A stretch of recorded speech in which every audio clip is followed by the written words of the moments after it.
सात रङ एउटै आकृति, हरेक दिन फरक प्रस्तुति। कार्यक्रम इन्द्रेणी।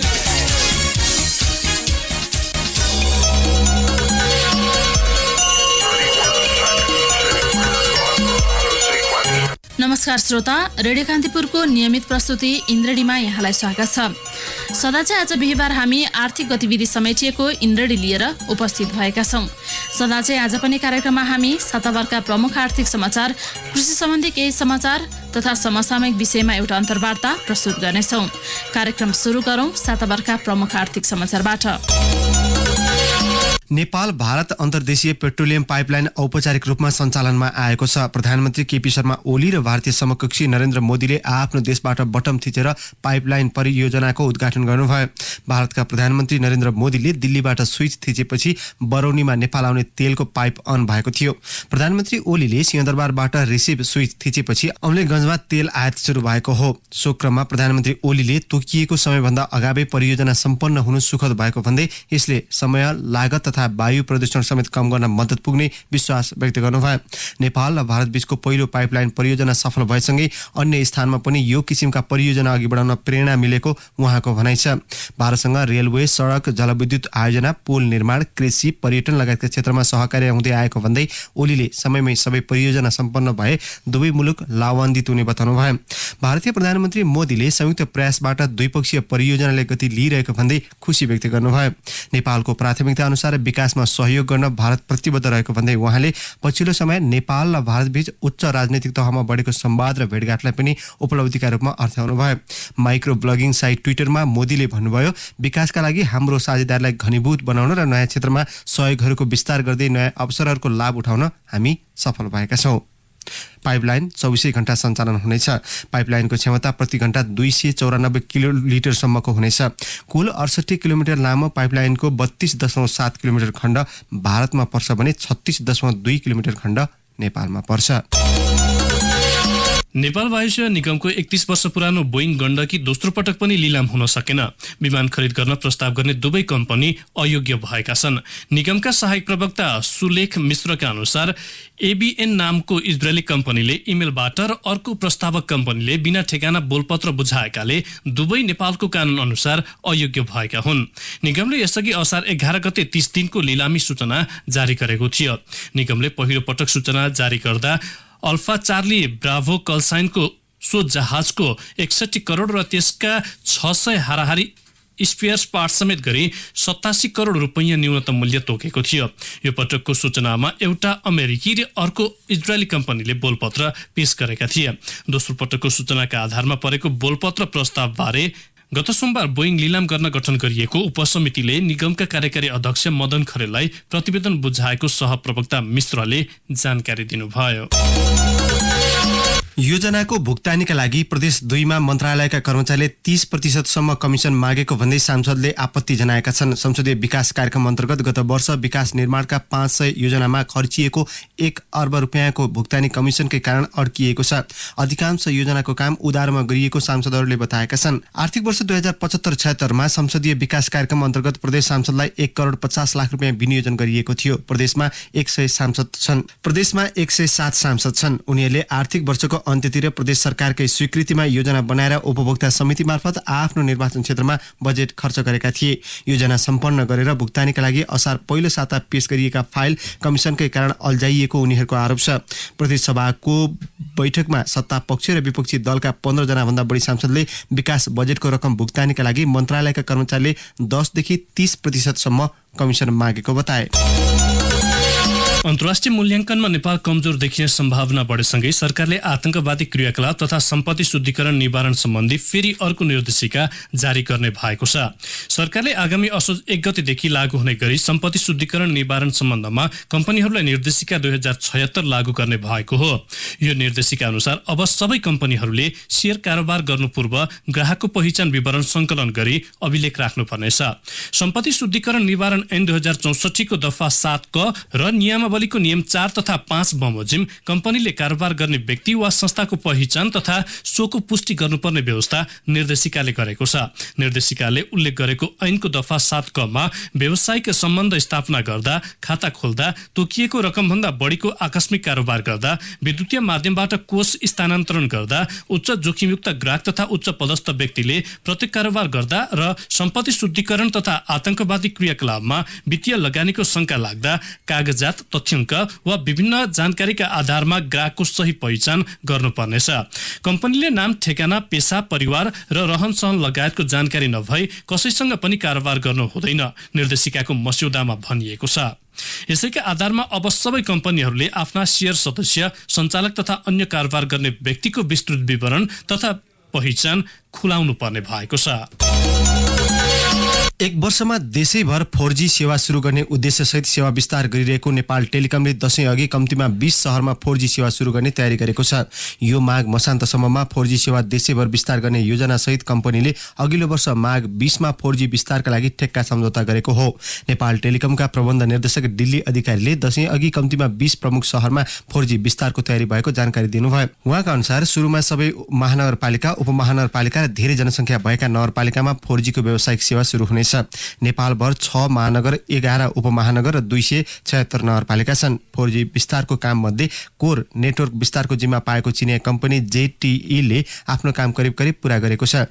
कोर नेटवर्क भनेको टेलिकमको आफ्नै BTS टावर बीच सम्पर्क स्थापित गर्ने प्रणाली हो। लोडसेडिङ अन्त्य भए पनि गुणस्तरीय विद्युत आपूर्ति हुन नसक्दा ठूला उद्योगले अझै समस्या बेहोर्नु परिरहेको उद्योगीहरूले बताएका छन्। अब गुणस्तरीय उद्योगले ठूला उद्योगलाई प्रोत्साहन मिल्ने उनीहरूको धारणा छ। कान्तिपुर दैनिकले आयोजना गरेको पूर्वाधार तथा निर्माण उद्योग विशेष राउन्ड टेबलको छलफलमा सहभागी वक्ताहरूले कम गुणस्तरीय विद्युतको कारण ठूला उद्योगहरू मारमा परेको बताएका छन्। उनीहरूले लोडसेडिङ नभए पनि उद्योगलाई दिने विद्युत महँगो भएको भन्दै मूल्य घटाउन र गुणस्तरीय विद्युत आपूर्ति गर्न माग समेत गरेका छन्। नेपाल उद्योग वाणिज्य महासंघका अध्यक्ष पशुपति मुरारकाले लोडसेडिङ अन्त्य भए पनि पटक पटक विद्युत अवरुद्ध हुने गरेको आरोप लगाउनुभयो। गत असारसम्म विपन्न वर्गमा बैंक तथा वित्तीय संस्थाले करिब पौने 2 खर्ब रुपियाँ लगानी गरेका छन्। लगानीको केही प्रतिशत विपन्न वर्गमा प्रवाह गर्नुपर्ने केन्द्रीय बैंकको निर्देशनपछि हरेक वर्ष यो क्षेत्रमा लगानी बढ्ने गरेको छ। गत वर्ष मात्रै यो क्षेत्रमा करिब 40 अर्ब रुपियाँ थपिएको छ। असारसम्म विपन्न वर्गमा प्रवाह भएको लगानीको बैंक तथा वित्तीय संस्थाको कुल लगानीको करिब 6% हो। गत असारसम्म बैंक तथा वित्तीय संस्थाको कुल लगानी 29 खर्ब 11 अर्ब रुपियाँ छ। 2075 असारको तुलनामा गत असारसम्ममा विपन्न वर्ग कर्जा झण्डै 29% बढेको छ। 2074 असारमा 1 खर्ब 37 अर्ब रुपियाँ रहेको विपन्न वर्ग कर्जा गत असारसम्म 1 खर्ब 87 अर्ब 39 करोड रुपियाँ पुगेको राष्ट्र बैंकको तथ्याङ्कमा उल्लेख छ। उल्लेखित कर्जामध्ये करिब 25% बैंक तथा वित्तीय संस्थाले सिधै र बाँकी 75% अप्रत्यक्ष रूपमा ऋण प्रवाह भएको छ। विपन्न वर्गमा प्रवाहित कुल ऋणमध्ये 87% हिस्सा वाणिज्य बैंकहरूको छ। सुन्दै हुनुहुन्थ्यो साताभरका प्रमुख आर्थिक समाचार। कार्यक्रममा अब प्रस्तुत छ कृषि सम्बन्धी केही समाचारहरू। किवी खेतीमा कृषकको उत्साह बढेसँगै अघिल्लो वर्षदेखि लाममा किवी जोन कार्यक्रम लागू भयो। जोनको कार्यक्रम आएपछि किवी खेतीका लागि आवश्यक सहयोग पाइने र व्यावसायिक बन्न सहज हुने अपेक्षा राख्नु कृषकको लागि नौलो थिएन। पहिलो वर्ष जोन सञ्चालक समिति गठनसँगै सामान्य तालिम कार्यालय स्थापना र न्यूनतम सहयोग बाँड्दैमा बित्यो। दोस्रो वर्ष आकर्षक कार्यक्रम आउने आशामा कृषकलाई प्रभावकारी हुने हिसाबले योजना बनाएर पठाउँदा न्यून मात्रामा कार्यक्रम आएपछि अहिले जोन कार्यालय र समिति स्तृक्क परेको छ। व्यावसायिक उत्पादनका लागि लाखौं लगानी गरेर किवी खेतीमा होमिएका कृषक अझै आशामा छन्, तर दोस्रो वर्ष पनि उल्लेख्य काम हुने अवस्था छैन। कृषकलाई प्राविधिक ज्ञान दिने सहित खेती विस्तार र जोन कार्यालयमा सूचीकृत हुन आह्वान गर्दै कृषकको घर घरसम्म समिति सदस्य र कर्मचारी पुगेका छन्, तर लथालिङ्ग बगान, माछ, सिंचाई, बारबेरा, औजार लगायत प्राविधिक पक्षमा कमजोर कृषकको गुनासो सुन्नमा बाहेक विकल्प नभएको कार्यालय नै स्वीकार गर्छ। अपेक्षा गरिएको भन्दा थोरै मात्र रकम आएकाले जोन कार्यालय समस्यामा छ। 11 करोड रुपियाँ भन्दा धेरैको कार्यक्रम प्रस्ताव गरेकोमा जोनलाई 2.5 करोड मात्र आएको छ। यसमा पनि तलब भत्ता कटाउँदा प्रत्यक्ष कृषकलाई फाइदा हुने कार्यक्रममा खर्च गर्न धेरै रकम हुँदैन। 3 वर्ष जोन कार्यक्रमलाई सुपर जोनमा लान नसके आउँदो वर्षदेखि स्वतः बन्द हुनेछ। यसका लागि कृषक मात्र नभएर जिल्ला स्थित सबै सरकारवालाले पहल गर्नुपर्ने जोन सञ्चालक समितिका अध्यक्ष देवकुमार राईले बताउनुभयो।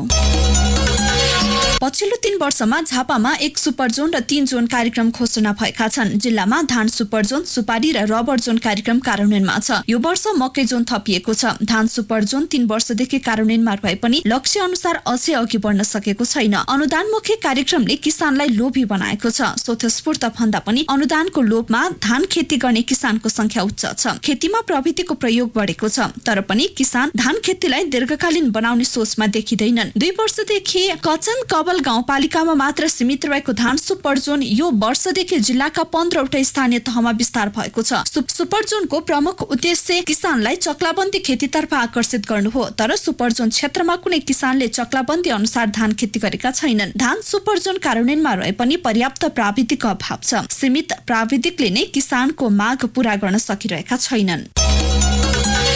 सरकारले 1 जिल्ला 1 उत्पादनमा योगदान पुर्याउने उद्देश्यले विभिन्न जिल्लामा जोन सुपर जोन कार्यक्रम घोषणा गरेको छ। त्यसका लागि किसान र व्यवसायीलाई समेटेर सञ्चालक समिति गठन गरेको छ। सञ्चालक समिति अन्तर्गत कर्मचारी प्राविधिक रहने व्यवस्था छ। जिल्लामा सबैभन्दा बढी योगदान गर्ने बालीलाई प्राथमिकतामा राखिएको छ। ताप्लेजुङ र पाँचथरमा अलैँची खेती छ, तर अलैँची जोन भएको ताप्लेजुङमा किसान र जोन सञ्चालक समितिले पनि किसान मैत्री कार्यक्रम नआएको गुनासो गरेका छन्। उनीहरूले परम्परागत रूपमा तालिम गोष्ठी र भट्टीमा ध्यान दिएर बजेट आएको बताए। नेपालमा सबैभन्दा बढी अलैँची उत्पादन गर्दै आएको ताप्लेजुङमा 2,18,24,000 बजेट छ। यो मध्ये प्रशासनिक खर्च 80 लाख र बाँकी कार्यक्रम खर्च छ। पाँचथरमा 2,27,69,000 कुल बजेट छ। प्रशासनिक खर्च 56,34,000 र परियोजना सञ्चालन खर्च 1,71,35,000 छ। दुवै जिल्लाको बजेट प्राथमिकता भनी अलैँची भट्टी निर्माणमा छ। भट्टी निर्माणका लागि ताप्लेजुङमा 64 लाख रुपैयाँ छुट्याइएको छ। यसले 60 वटा भट्टी बनाउनु पर्छ।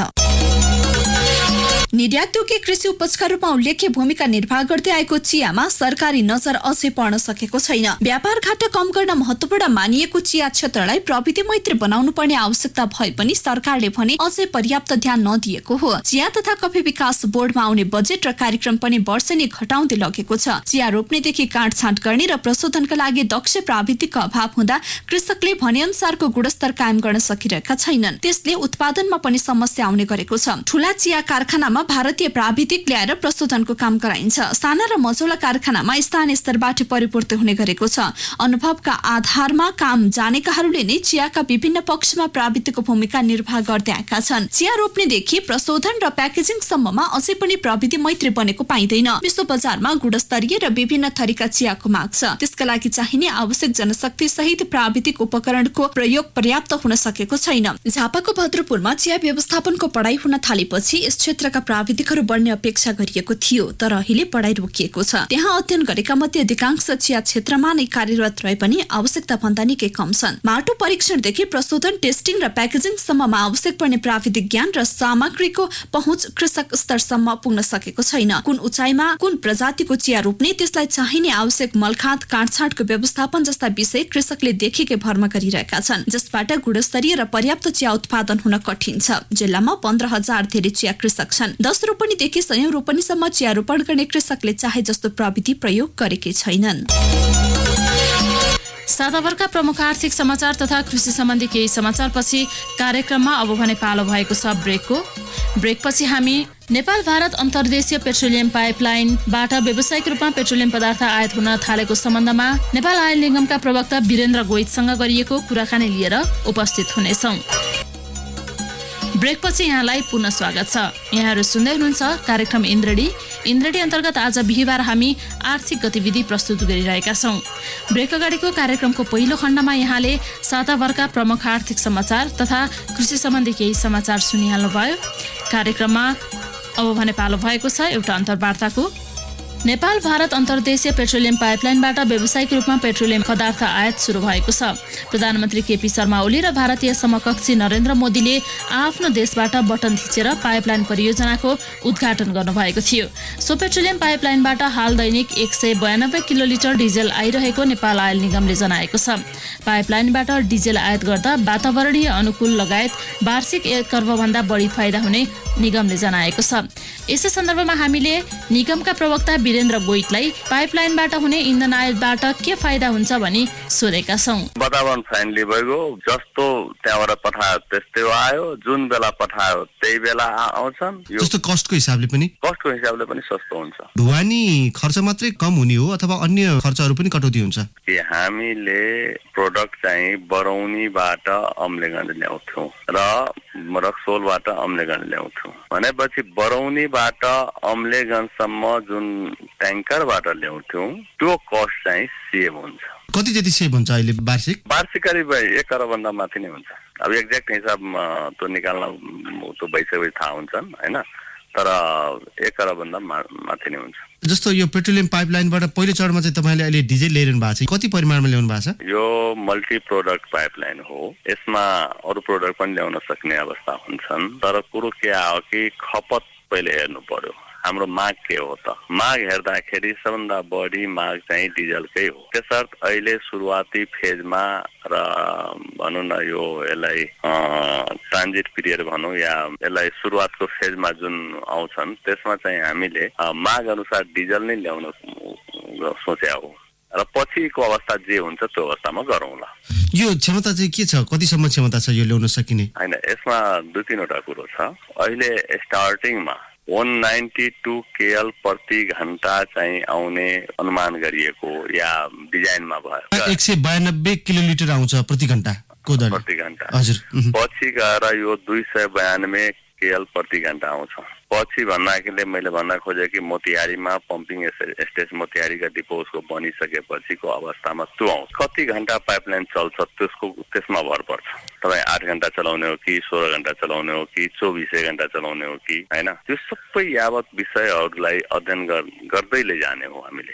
अहिले हामीले आश गरेका छौँ कि 16 घण्टा चलाउँछौँ है। यो पूर्ण क्षमतामा चलाउन सकिन्छ 24 घण्टा है? हैन, 24 घण्टा चलाउनलाई उसको पनि त मिल्नु पर्यो नि त, हाम्रो पनि त त्यो अनुसार सिफ्ट बाँड्नु पर्यो, कसरी प्रोडक्ट आउने पहिले। त्यसर्थ यो सब पछिको अध्ययनबाट जे आउँछन् जसरी सम्भव हुँदै जान्छ त्यसरी गर्ने हो। अहिले हाललाई 16 घण्टाबाट सुरुवात गर्ने भने हाम्रो लक्ष्य राखेका छौँ। पहिलो चरणमा डिजेल आयात गरिरहनु भएको छ, चोरी नियन्त्रणदेखि लिएर धेरै कुराहरू अब सकारात्मक चाहिँ सुधार आउँछ। अब योसँगै अन्य सुधारको योजनाहरू के छन् तपाईँहरूको? पाइपलाइनबाट आइसकेपछि सबभन्दा पहिले अब मुख्य मतलब हामी कति प्रोडक्ट त्यहाँ ल्याउँछौँ अम्लेगञ्जमा, त्यो मेन कुरो के भयो कि बरौनीबाट अब ल्याउनु परेन। त्यो ल्याइसकेपछि हामीलाई अब त्यो माग कति छ त्यो माग अनुसार त्यो हामीले पठाउने हो अम्लेगञ्जबाट। त बरौनीदेखि अम्लेगञ्जको भाडा त बच्ने नै भइगयो। त्यसपछि अब भनौँ न काठमाडौँको विषय लिउँ, काठमाडौँमा अम्लेगञ्जबाट अब सप्लाई गरिदिने हो, त्यस्तै पोखरालाई अम्लेगञ्जबाट सप्लाई गरिदिने हो, त्यस्तै अब नजदिकको पोइन्ट हेर्दाखेरि तपाईँको वीरगञ्जलाई सप्लाई गर्ने हो। यो सब पोइन्टहरूलाई पहिले फिट भइसकेपछि